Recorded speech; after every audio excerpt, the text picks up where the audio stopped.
আমরা একটা যে ধর্ম পেয়েছি ইসলাম, অনেক উঁচু স্থানে আছে। সত্য ধর্ম হচ্ছে এটাই।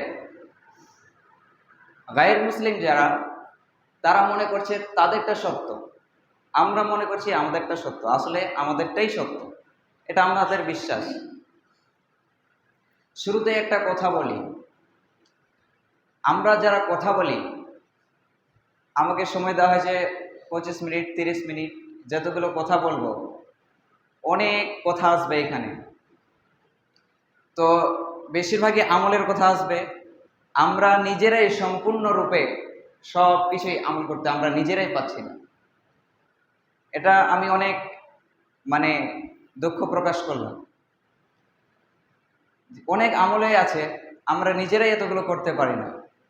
ওই জন্য নিজেকে অনেক লজ্জাবোধ মনে করছি।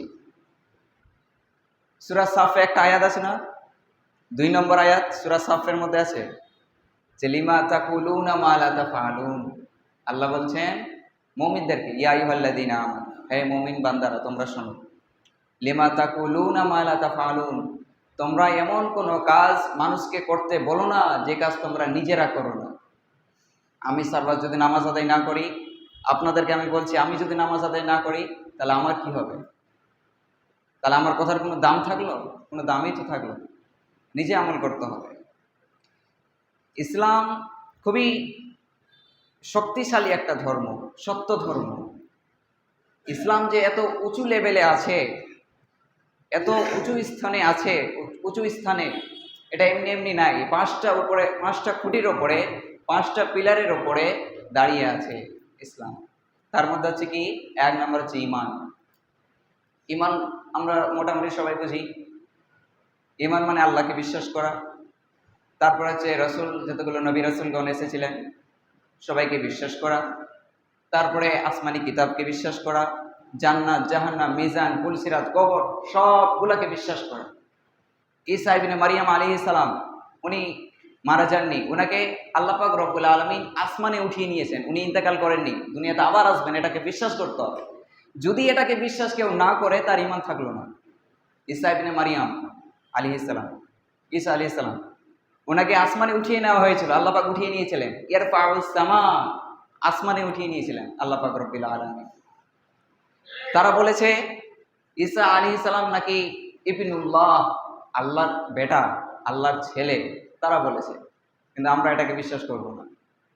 যারা ওটাকে বিশ্বাস করবে ঈমান শেষ, ঈমান থাকবে না। 1 নম্বর হচ্ছে ঈমান, আর 2 নম্বরেই হচ্ছে নামাজ। বুনিয়াল ইসলামু আলা খামসিন, 5টা জিনিসের উপরে, 5টা খুঁটির উপরে, 5টা স্তম্ভের উপরে দাঁড় হয়ে আছে ইসলাম।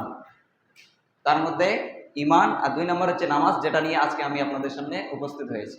নামাজ, এই নামাজ আদায় করতে হবে। দুইটা জিনিস আপনি পাবেন নামাজের মধ্যে। নেকি তো আছে, জান্নাত তো আছে, ওইগুলো পরের বিষয়। তার আগে আপনি 2টা জিনিস উপকার পাবেন। 1 নাম্বার, মানসিক প্রশান্তি আপনি খুঁজে পাবেন। লং টাইম ধরে সিজদা করেন, রুকু করেন, খুব ধীর স্থিরভাবে সুন্দরভাবে কেরাত করেন নামাজের মধ্যে, আস্তে আস্তে আস্তে ধীর স্থিরভাবে নামাজ আদায় করেন, দেখবেন আপনি মানসিক শান্তি খুঁজে পাবেন। 1। 2 নম্বর হচ্ছে শারীরিক সুস্থতা। শারীরিক সুস্থ থাকবেন আপনি যদি আপনি নামাজ আদায় করেন। ওই যে সকালবেলা বলে যে সকালবেলা ব্যায়াম করেন, এক্সারসাইজ করেন, বলে না?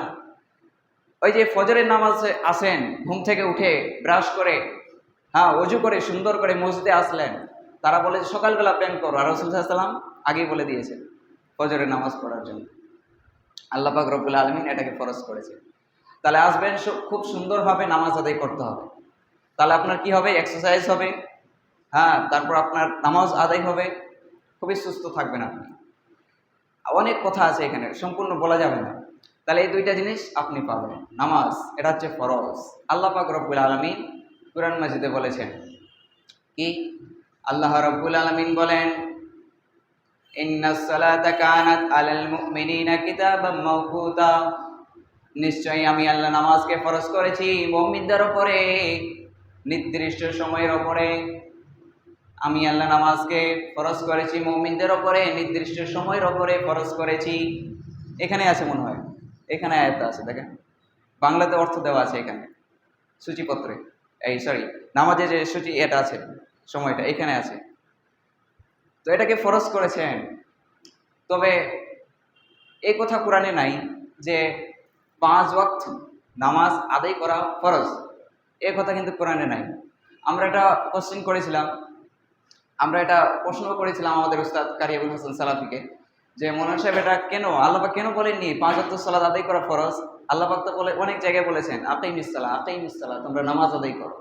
তাহলে 5 ওয়াক্ত সালাত আদায় করা তো ফরজ, কিন্তু আল্লাহ পাক এটা কোরআনে কেন বলেননি? অনেক আয়াত আছে, মানে ঘুরিয়ে পেঁচিয়ে আপনি বলতে পারেন যে একের অধিক নামাজ আদায় করা ফরজ, এটা ঠিক। তবে কোরআনে মানে স্পষ্ট এরকম আয়াত নাই যেটাতে আপনি বুঝতে পারবেন যে 5 ওয়াক্ত সালাত আদায় করা ফরজ, এটা নাই। তো উনি আমাদের উস্তাদ উনি বললেন যে এই জন্যই আল্লাহ পাক বলেননি। আল্লাহ পাক চাইলে দিতে পারতেন কোরআনে 5 ওয়াক্ত সালাত আদায় করা ফরজ। যখনই আল্লাহ পাক বলতেন যে 5 ওয়াক্ত সালাত আদায় করা ফরজ, তখন আল্লাহ পাক রব্বুল আলামিনকে বলতে হতো যে কোন কোন সময় আপনি 5 ওয়াক্ত সালাত আদায় করবেন। 5টা টাইম, তাহলে ওই 5টা কোন কোন সময়? কারণ ওই 5টা টাইম বলে দিত আল্লাহ পাক রব্বুল আলামিন কোরআনে। তখন আরো একটা প্রশ্ন থেকে যেত যে কিভাবে আপনি রফুল ইয়াদাইন করবেন, কোথায় হাত বাঁধবেন, কিভাবে রুকু করবেন, কিভাবে সিজদা করবেন, কিভাবে সালাম ফিরবেন, তাসাউদে কিভাবে বসবেন, সব কিছু আউয়াল থেকে ইলাল আখির পর্যন্ত বলতে হতো না। মানে রফিউল ইয়াদাইন আল্লাহু আকবার থেকে শুরু করে একদম সালাম পর্যন্ত আল্লাহ পাক রব্বুল আলামিনকে বলতে হতো কোরআনে, নয়তো প্রশ্ন থেকে যেত। ওই জন্য আল্লাহ পাক এটাই এখানেই থেমে দিয়েছে যে আকিমিস সালাহ, তোমরা নামাজ আদায় করো, কিভাবে করবা নবীর কাছে শিখে নাও। আল্লাহ পাক এতটুকুই বলার দায়িত্ব বলে দিয়েছেন। আল্লাহ রাসূল সাল্লাল্লাহু আলাইহি ওয়াসাল্লামের মাধ্যমে আমাদেরকে শিখতে হবে নামাজ আদায় করা, নামাজ আদায় কিভাবে করতে হবে। আর জিবরাইল আলাইহিস সালাম স্বয়ং রাসূল সাল্লাল্লাহু আলাইহি সাল্লামকে নামাজ আদায় করে দেখিয়েছেন যে কিভাবে নামাজ আদায় করতে হবে, কিভাবে নামাজ পড়তে হবে। তাহলে আমরা এখান থেকে কি জানতে পারলাম? এটা হচ্ছে ফরজ, আদায় করতেই হবে। ফরজ মানে কি? ফরজ মানে আপনি মন চাইলো আপনি পড়লেন, মন চাইলো না পড়লেন না, এটা ফরজ না। ফরজ মানে বাধ্যতামূলক, আপনি আদায় করতেই হবে, আপনাকে আদায় করতেই হবে, নয়তো গুনাহ আছে, গুনাহ লেখা হবে আপনার নামে। তো নামাজ আদায় করা এটা হচ্ছে ফরজ। আল্লাহ পাক রব্বুল আলামিন আরো বলেছেন যে নামাজ আদায় করলে কি হবে।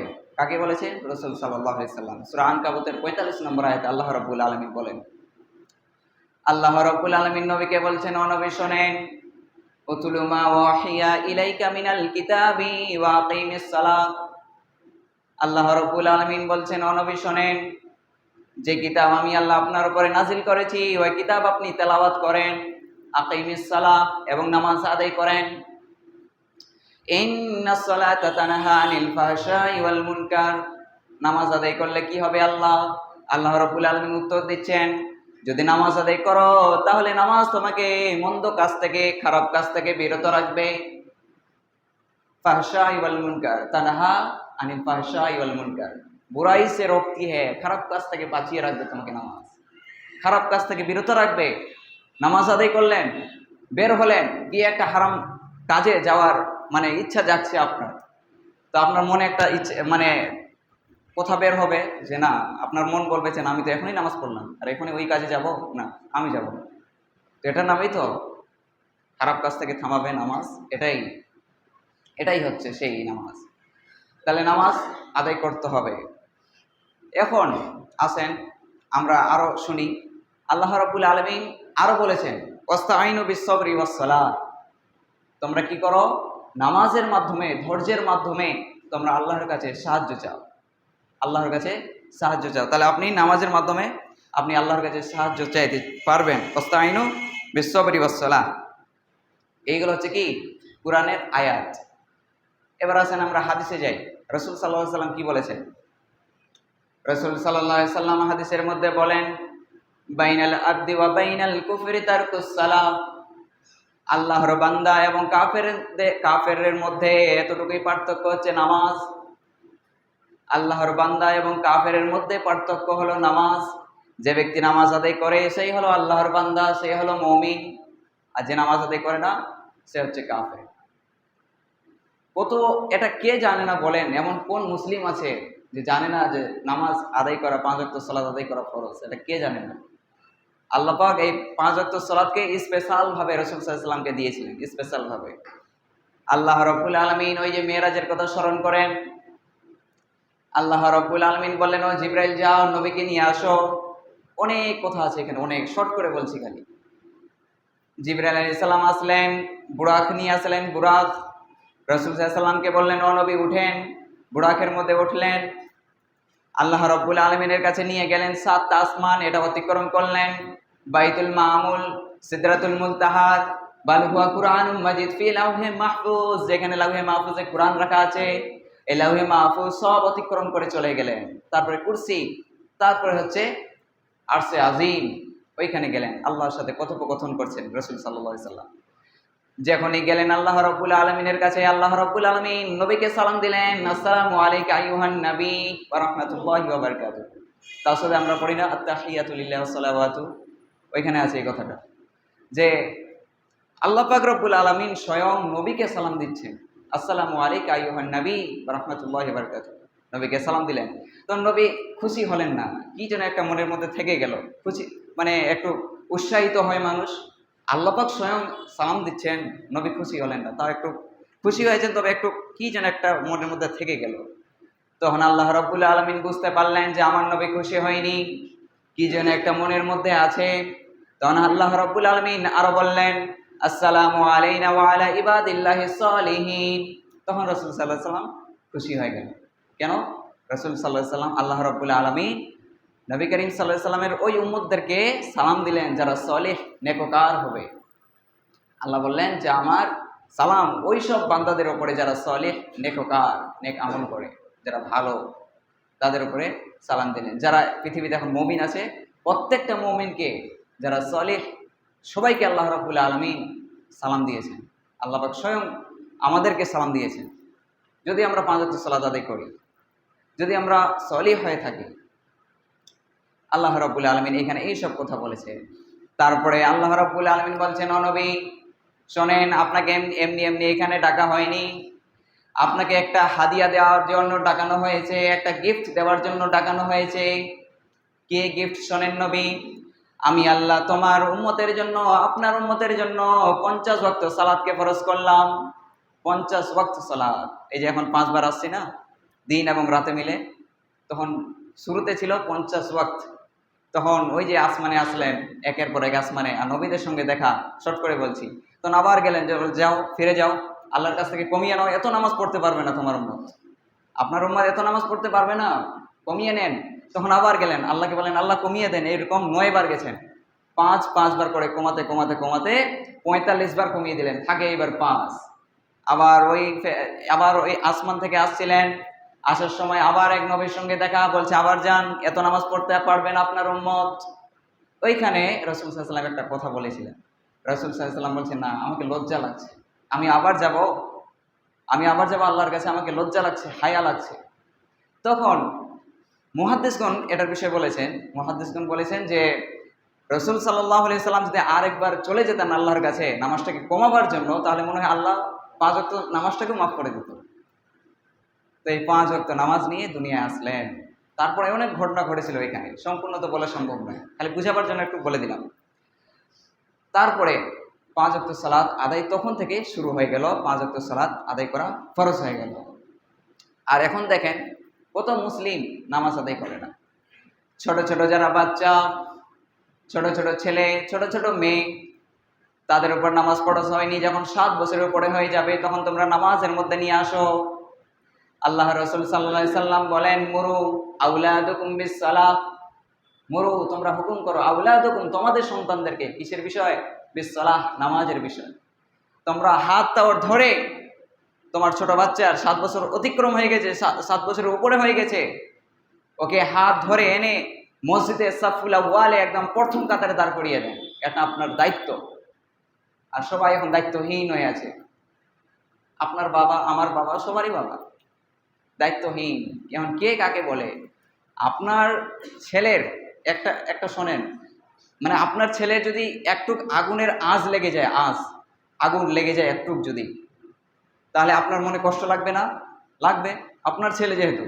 তাহলে এত বড় একটা জাহান্নামের আগুন, সেটা থেকে বাঁচাবার জন্য তার সন্তানকে নামাজের দিকে আনতে পারে না। অন্যজনকে বলে এই নামাজ পড়বি না, ওই করবি না, সেই করবি না, হারামে যাইস, ওই যাইস। আর নিজে করে না, নিজের ছেলে মেয়েকে না বলেও অন্য সন্তানদেরকে বলতে যায়, নিজের সন্তানকে বলতে পারে না। আর কে নামাজ পড়ছে কে পড়ে না ওইগুলো আগে দেখছে, আর নিজের বাড়ির লোক পড়ে না। ও আনফুসাকুম ওয়া আহলিকুম নার, বলা হয়নি আয়াতটা? আল্লাহ পাক বলেছেন যে আগে তোমরা নিজের নাফসকে বাঁচাও, ও আনফুসাকুম ওয়া আহলিকুম নার, তারপর তোমার পরিবারকে বাঁচাও, তারপরে যারা আশেপাশে আছে তারপরে। ও বাড়িতে না দেখে, নিজের নাফসকে না দেখে ও অন্যজনের খেয়াল করছে, ও কি করছে ও কি করছে, এগুলো আমরা করতে যাব না। তাহলে নামাজ আদায় করতে হবে খুব সুন্দরভাবে। নামাজে আপনি দাঁড় হয়েছেন, আলহামদুলিল্লাহ রাব্বিল আলামিন আর রহমানির রহিম, প্রশংসা করছেন, এখানে প্রশংসা করছেন রহমান এবং রহিম।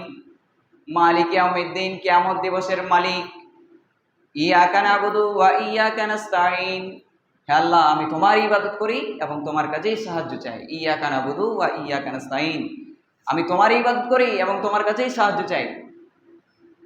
আর ব্যক্তি নামাজ পড়লো, ওই ব্যক্তি নামাজ আদায় করলো, দিয়ে এটা বলছে ইয়াকা নাবুদু ওয়া ইয়াকা নাস্তাইন, হে আল্লাহ আমি তোমার কাছেই সাহায্য চাই, তোমার ইবাদত করি এবং তোমার কাছেই আমি সাহায্য চাই। দিয়ে রাস্তা থেকে বের হলো, মসজিদ থেকে বের হয়ে বাড়িতে গিয়ে গাড়ি বের করলো, একটা বড় খাসি উঠিয়ে নিল, ছাগল উঠিয়ে নিল, দিয়ে ছুটলো, বলছে ভাই কোথায়? বলছে পিরানব্বই। ওইখানে নাকি ওর মান্যত আছে, মান্যত পূরণ করতে যাচ্ছে এখানে। আর ওইখানে কি বললো? ইয়াকা নাবুদু ওয়া ইয়াকা নাস্তাইন, হে আল্লাহ আমি তোমারই কাছে সাহায্য চাই।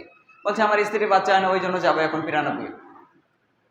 তো ওইখানে গিয়ে লাভ নাই, ওইখানে গিয়ে লাভ নাই, সব এগুলো ভণ্ডামি, কিছুই লাভ নাই। আল্লাহর কাছে সিজদায় কান্নাকাটি করেন, সিজদায় চান যা কিছু চাওয়ার আছে, ওয়াসজুদ ওয়াক্তারি। তখন আর একটা বিষয় এখানে আছে, আমাদের উস্তাদ একটা গল্প বলতেন, শর্ট করে বলছি। মানে একটা কিছু পাখি, একটা ছোট গাছ ছিল, গাছের এরকম একটা ডাল আছে, ডাল ডাল তো মনে বুঝেন। তো কিছু পাখি আসতো, ছোট ছোট পাখিগুলো, আর ওই ডালের মধ্যে এসে বসে যেত। আর শিকারি আসতো, যে শিকার করে, ওই শিকারি আসতো আর প্রতিদিন ছোট ছোট ওই পাখিগুলোকে ধরে ধরে নিয়ে চলে যেত। আর এক ব্যক্তি এই দৃশ্যটা, পুরো দৃশ্যটাই দেখেছে, দিয়ে বলছে না এই কাজ আমি হতে দিব না।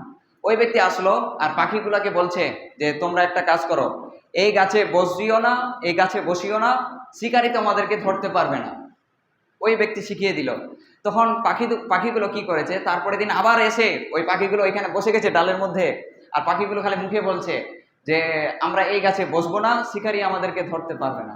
আর শিকারি আসলো আর নিয়ে চলে যাচ্ছে, আর পাখিগুলো খালি বলতেই আছে যে আমাদেরকে আমরা এই গাছে বসবো না, শিকারি আমাদেরকে ধরতে পারবে না। মানে কি, মুখে বলছে কর্মে করে না, কাজ করে না, খালি মুখে করছে। ওইরকম হয়ে গেছে আমরা এখন, ইয়াকা নাবুদু ওয়া ইয়াকা নাস্তাইন, আমরা খালি মুখে বলছি। কে কখন সাহায্য চায়?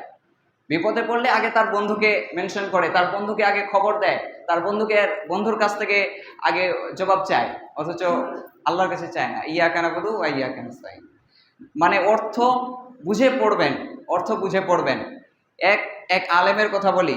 এক আলেম মসজিদের ইমামতি দায়িত্ব পালন করছিলেন, দিয়ে নামাজ পড়ায়, নামাজের শেষে প্রতিদিন দোয়া করে রব্বি হাবলি মিনাস সালিহিন। এখান থেকে আমার বক্তব্য ইতি করছি, সময় নাই।